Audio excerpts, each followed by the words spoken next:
It is a typically snowy and chilly early February night in Syracuse, New York, where the greatest show on the hardwood in college basketball comes to town. The fabulous Cooper Flagg and the undefeated in league play Duke Blue Devils, winners of 15 consecutive games and taking aim at the Syracuse Orange. Duke has the longest win streak in the country. They are a heavy favorite, but you never know when two of the best programs in college basketball history get together. Duke controls the tip, and Duke gets the first basket right out of the chute 9 seconds in. One of the best freshmen in the country. Duke has 3 potential lottery picks between Continental, Malawat, and also Cooper Flagg. Great rotation by Duke. He got him wide open down low from Malawat. Hey! And Malawat stuffs it on the feed from James. Look, Lampkin needs to sprint back defensively. Flagg, such a tremendous distributor. Knipple, well balanced in the lane. And a game-high 22 in the win over the Tar Heels Saturday. Brown knocks it away from Lampkin again. And Lampkin slaps it away from Brown, who waits for Flagg to get the ball, and then it's poked away. Brown just playing passing lanes. Great job getting out there, but you love the hustle by Lampkin getting back. Last game, J.J. Starling has begun 3 for 5. Cooper Flagg has not gotten a shot off in this game as of yet. First one. And he rattles it home. To the free throw line extended, knock it down to 3, and then once again, I said before, you can't be that far over in the gap. That's the highest assist rate for Duke since the Dick Groat team of 1951-52. McLeod, very little used this year, but he's played the last couple of games, and the big man scores. They'll share it again. Evans with a shot fake. Back for Proctor, a 3. It's good.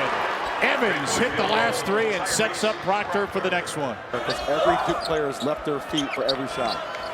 James for 3, it's good. A timeout needed by Adrian Autry as Duke hits 3 consecutive threes.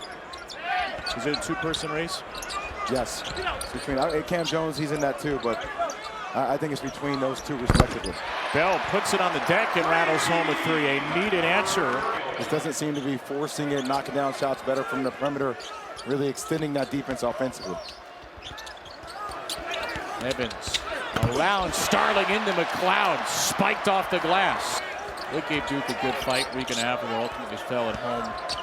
Proctor for 3. Like we talked about, if you keep going under those screens, I know Syracuse typically sits in deep drop coverage. Duke has hit 5 of its last 7 from deep. Very good three-point shooting team, and they take a lot.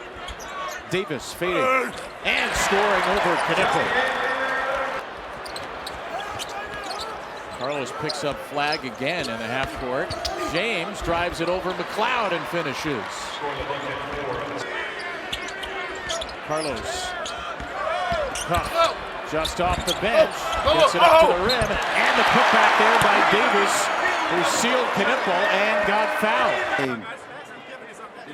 To carve people out for offensive rebounds, Knipple got caught standing up right there, starting at the flight of the ball and not boxing out Davis. Great job by Davis to recognize that. And just sometimes Duke tries to rely upon us. Flagg. That's where he's going to get a shot. He's going to get a shot on any pick and roll with Malawat because Lampkin is in such deep drop coverage. Taylor. Just listen to the communication on the court. Wow. Fouled Lampkin. When we talked about Lampkin ceiling. 1,001 career points for Lampkin. Congratulations to him. Malawat. Thunderous finish. If you're Cooper Flagg, that's going to be your bread and butter. And here's that pick and roll, middle of the court. Lampkin in that drop coverage. You know, Davis is up on the high side. He's going to get that pick and roll each and every time. Back-to-back possessions have gotten a point, a basket from Flagg. Malawat's pick and roll. And there's a 3 for Lucas Taylor. Much needed for the senior from Raleigh. Both teams have used their first half timeout. Proctor. Malawat screens for a Proctor 3. Knipple and Tyrese Proctor each had 9 in the first half. Knipple set up by James. Spins in. Duke's 7-3 of the night. Dig in to help on this drive right here. on James, and no need to be that deep on the drive. You got to hedge. You got to get out to a perimeter. You like the idea there? Well, drag that screen out. Force that defender to come with you. Proctor elevates and scores it over the top of the freshman Moore. Turn face, go baseline. Gonna isolate Davis again. Another fadeaway jump shot. He hits another. Flagg will go to work on Davis. And the flip is good for Cooper Flagg, who then I think got knocked down hitting his own teammate Brown. Either one of those guys as defensively as good as Cooper Flagg and making reads. It's complete. It's all facets of the game. Juan Carlos fading over Proctor. Syracuse running the fadeaway offense here in the second half. You got to come up with something new against Duke, I guess. Another pocket pass. And Brown brings the Thunder off the drop down from James. All kinds of talent on this court. All kinds of next level talent. Speaking of the next level, I'm told we have a big NBA blockbuster trade that just happened. So we'll come back with that, plus a little more. You like the pieces Miami gets back? Andrew Wiggins, a couple other players in a first rounder? Yeah, I think good pass. I tell you, Malik Brown. John Shire was right about him. Not only is he great, I know he didn't want to be there in Miami anymore. Thought he went about it the wrong way. But there's always been some type of challenge with Jimmy. And you could deal with that challenge when he's in the prime of his career. But dealing with that challenge when you're 35 years old, a different stage that I'm not sure is worth the investment. We had the chance to call North Carolina versus Pitt, which is a really close and tight game, and Duke was just able to pick them apart. Foster, good hands by Carlos. And Syracuse point guard will step through, and McLeod follows the miss. 10 and 9 assists. That's going to be a shot. Flagg inside McLeod. A high flying Flagg. Head fake here on the perimeter. I mean, he's going against a guy who's 7'4".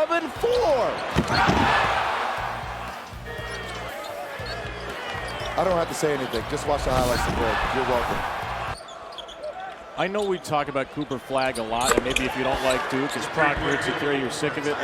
Here's the thing, he is worth it. Every game he does this kind of stuff. Over the past year or so, before Cooper Flagg came to Duke, he's exceeded that almost immeasurable height in a way that not many freshmen do. Hakeem McLeod gets a bit of revenge. Patrick told us they should know pretty soon whether or not Donnie Freeman is going to have a chance to come back or be shut down. Evans, boy, that is a quick release. Isaiah Evans. Bell misses. Majstorovic. Malowicz draped on him. Bell is all alone, and he hits a three. Chris Bell's knocked down 3 threes tonight. It takes a certain mental discipline, especially to sustain that discipline throughout the course of a game. Ball knocked away. There's another steal for Brown. Who else? Foster. He was hurt, but playing for the 76ers is incredible. I mean, it was a social media sensation and star. But like, it seems like there's all these dudes care about is hoop. You know, one last thing, Kevin, on John Shire that I have to give him credit for. It's not every day that you get a chance to fill in the shoes of potentially the greatest coach of all time. And he has a unique coaching ability that is relatable and keeps guys, oh my goodness. You may not know this cartoon reference, but a lot of older people will. I mean, this is Inspector Gadget. This is Go-Go Gadget arms. Add it all up, it's Duke by 31. They led by 14 at the half, plus 17 in the second. Oh my God, Greenberg in the studio getting really edgy. He's getting edgy on it. I'm liking it. J.J. Starling, last bucket. He got 12. Starling and Davis, the co-Syracuse leaders, with a dozen. There's another Duke dunk. It's Gungba. No, I think this is just another learning experience. And also, I think that the talent level needs to be elevated for Syracuse. And I think Syracuse fans recognize that. I think the coaching staff recognizes that. Talk about Darren Harrow, 6'6" freshman, Virginia Gatorade Player of the Year, Virginia number 31 overall recruit per ESPN Top 100. It was against Stanford at the Garden I'll never forget seeing him on the sideline. That's awesome. And literally interrupting him during his broadcast, telling him how excited I was to meet him. He's like, go focus on the game. 69% in the second half. And if you're looking for steps forward for Duke, they crushed Carolina Saturday, but they took their foot off the gas in the second half. They did not take their foot off the gas in this second half. There was no letdown. The game after the UNC game, sometimes it's emotional letdown. Anything but for Duke, which wins by 29 here in the Dome. That's why people are picking this team to win a national title. Human nature is to take your foot off the gas, but that's another team. That's not this Duke team. They are special, and they have a chance to be great.